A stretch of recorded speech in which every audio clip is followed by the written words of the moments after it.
आप अगर दिन में कई बार हमसे सवाल पूछते हैं कि आप कितने घंटे पढ़ाई करते हैं, तो देखिए घंटे मैटर नहीं करते। कोई 17-18 घंटे हमें नहीं पढ़ना है, उतना हम पढ़ भी नहीं सकते। एक दिन पढ़ सकते हैं, दूसरे दिन नहीं पढ़ पाएंगे। 5 से 6 घंटे ही आपको देने हैं या उतने निकालने हैं, पर वो जो वक्त आप अपनी पढ़ाई को देते हो वो कंसिस्टेंटली आपको रोज उतना ही अपने पढ़ाई को देना है। Consistency is the key, that is the first and the most important thing जो आपको ध्यान में रखनी है।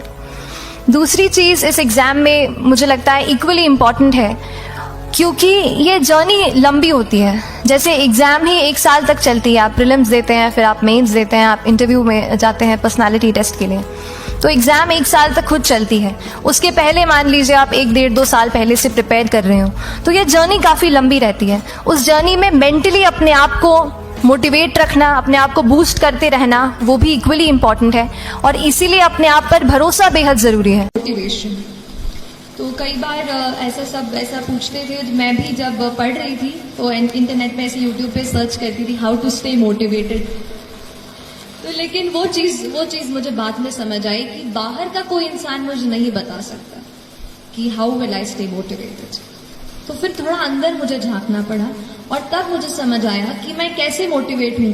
तो फिर जब आपको मन करे ना कि आज तो हो गया, आज बहुत पढ़ाई कर ली, तब अपने आप से पूछो कि ऐसा क्या है जिसने मुझे पुश किया कि मैं ये करियर चुनूं।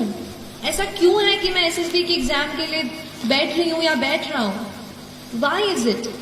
अगर आपका वाई तगड़ा है ना, तो आप पूरी जर्नी से अच्छे से निकल जाओ। मैं जो आज बोल रही हूँ ना आपके सामने खड़े होके, ये कुछ चीजें मैंने किसी से सुनी है, कहीं पढ़ी है, कहीं यूट्यूब पे कोई टॉपर का वीडियो देखा हो, शायद वहां से सीखी हूँ। तो ये कोई मेरी मैंने ऐसे बिल्कुल है ना अलग कुछ ऐसा मैं बताऊँ ऐसा नहीं है। जो भी प्रिपरेशन मैंने की उस पर ही बता रही हूँ कि हम सीखते हैं, इसलिए आप खुद अपनी स्ट्रैटेजी, आप अपने आप को पहचान कर अपनी स्ट्रैटेजी खुद बनाइए।